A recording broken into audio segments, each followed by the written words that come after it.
Hello, हाय, नमस्कार, राम राम मंडळी. तर आज आपण बनवणार आहोत चमचमीत मशरूम मसाला. त्यासाठी लागणारं साहित्य बघूयात.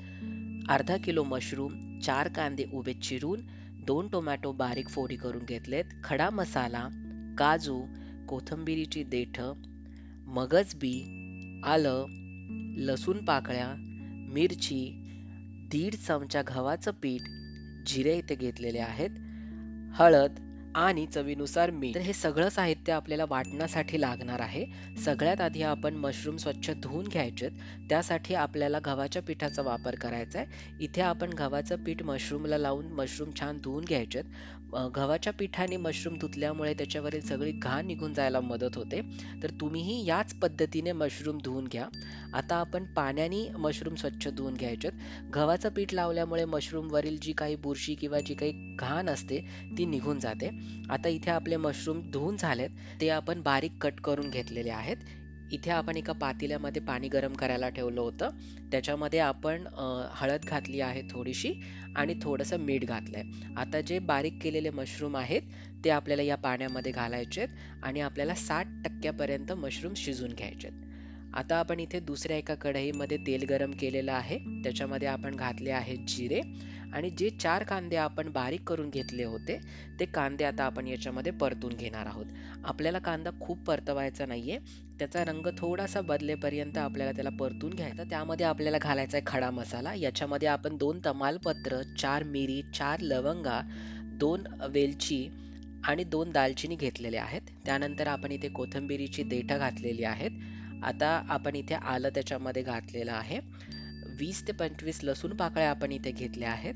आता या सगळ्याला आपण मिक्स करून घेऊयात आणि त्यानंतर आपल्याला याच्यामध्ये घालायच्या आहेत मिरच्या. इथे आपण 3 हिरव्या मिरच्या मध्ये कापून घेतलेल्या आहेत. त्यासुद्धा आपण याच्यामध्ये मिक्स करून घेऊयात. आता यामध्ये आपल्याला घालायचे आहेत काजू. 15 ते 20 काजू पाकळ्या आपण इथे घेतलेल्या आहेत. आता त्यानंतर आपण इथे घालत आहोत मगजबी. 1.5 चमचा मगजबी आपण इथे घेतली आहे. आता आपण जे 2 टोमॅटो बारीक फोडी करून घेतलेले होते, ते 2 टोमॅटो आपण इथे ॲड केले. आता याला आपण पुन्हा एकदा मिक्स करून घेऊयात.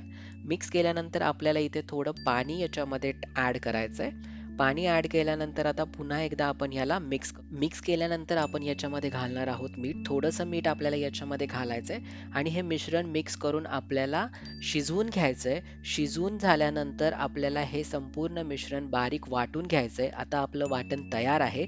आता भाजीसाठी लागणारं साहित्य बघूया.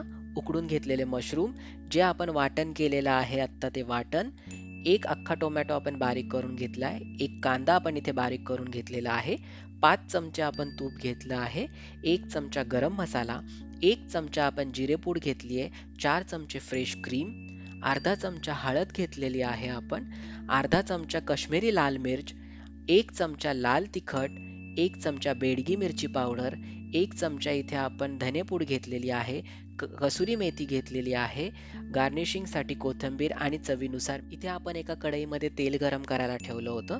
त्याच्यामध्ये आपण उकडून घेतलेले मशरूम घालणार आहे आणि याला थोडंसं परतून घेणार आहे. लक्षात ठेवायचं आपल्याला खूप नाही परतून घ्यायचे मशरूम. आता त्याच कढईमध्ये आपण तूप गरम करायला ठेवूया. इथे आपण 2 चमचे तूप घेतलेलं आहे. तूप गरम झालं की त्याच्यामध्ये आपण बारीक केलेला कांदा घातलेला आहे. आता याला आपण परतून घेऊयात. कांदा थोडासा मऊ झाला की त्याच्यामध्ये आपण घालणार आहे टोमॅटो. जो एक टोमॅटो आपण बारीक करून घेतलेला आहे, तो टोमॅटो आपण याच्यामध्ये घातलाय. आता याच्यामध्ये आपण घालूयात थोडंसं मीठ. इथे लक्षात ठेवायचं आहे आपल्याला, मशरूम उकडताना सुद्धा आपण मीठ घातलं होतं आणि आपल्या वाटणामध्ये सुद्धा मीठ आहे. त्यामुळे मिठाचा वापर इथे बेतानेच करायचा आहे. आता आपण जे वाटण केलेलं होतं ते आपण या कांदा आणि टोमॅटोमध्ये घातलेलं आहे. आता आपल्याला याला छान असं परतून घ्यायचं आहे. याला तेल सुटेपर्यंत आपण परतून घेणार आहोत. तेल सुटल्यानंतर आता आपण याच्यामध्ये घालणार आहे हळद. इथे आपण हळद घेतलेली आहे. त्याच्यानंतर आपण इथे लाल तिखट घातलेलं आहे. बेडगी मिरची पावडर आता आपण इथे घालत आहोत. धन्याची पूड आपण इथे घेतली आहे. त्यानंतर आपण इथे घालणार आहोत जिऱ्याची पूड आणि 1 चमचा तूप आपण इथे घेतलंय. आता या सगळ्या मिश्रणाला आपण पुन्हा एकदा मिक्स करून याला 1 मिनिटभर आपल्याला परतून घ्यायचं आहे. याला छान असं परतल्यानंतर आपण ह्याच्यामध्ये घालायचं आहे थोडंसं पाणी. तुम्हाला भाजी किती पातळ किंवा घट्ट पाहिजे त्याप्रमाणे तुम्ही इथे पाणी कमी जास्त करू शकता. आता पाणी घातल्यानंतर आपण याला पुन्हा एकदा मिनिटभर परतून घेतलेलं आहे. त्यानंतर आता आपण इथे ॲड केलेला आहे गरम मसाला आणि काश्मीरी लाल मिरची पावडर आणि आता आपण याच्यामध्ये कसुरी मेथी हातावरती अशी चोळून घालणार आहोत. त्याच्यामुळे त्या कसुरी मेथीचा जो सुगंध आहे तो आपल्या भाजीला छान येणार आहे. त्याच्यानंतर आपण इथे चवीनुसार मीठ घातलेलं आहे आणि 1 चमचा आपण इथे तूप घेतलेलं आहे. आता पुन्हा एकदा आपण इथे थोडंसं पाणी ॲड केलेलं आहे आणि याला आपण परतून घेऊयात. परतून घेतल्यानंतर आता आपण इथे घातलेले आहे मशरूम, जे आपण तेलावरती थोडेसे फ्राय करून घेतलेले होते. ते मशरूम आता आपण या भाजीमध्ये, या मिश्रणामध्ये ॲड केलेले आहेत आणि याला परतून घेतल्यानंतर आपण एक 2 मिनिटासाठी झाकण ठेवून याला शिजवून घेणार आहोत. आणि आता याच्यामध्ये आपण घालणार आहोत फ्रेश क्रीम. इथे 4 चमचे आपण फ्रेश क्रीम घेतली होती. ती आता आपण याच्यामध्ये छान मिक्स करून घेऊयात आणि अशा प्रकारे तयार आहे आपली चमचमीत मसाला मशरूम. जर तुम्हाला ही रेसिपी आवडली असेल तर या व्हिडिओला लाईक करा, शेअर करा आणि आपल्या चॅनेलला सबस्क्राईब करायला विसरू नका. कारण घरगुती आणि चविष्ट पदार्थांची ओळख म्हणजेच द फ्लेवर मराठी.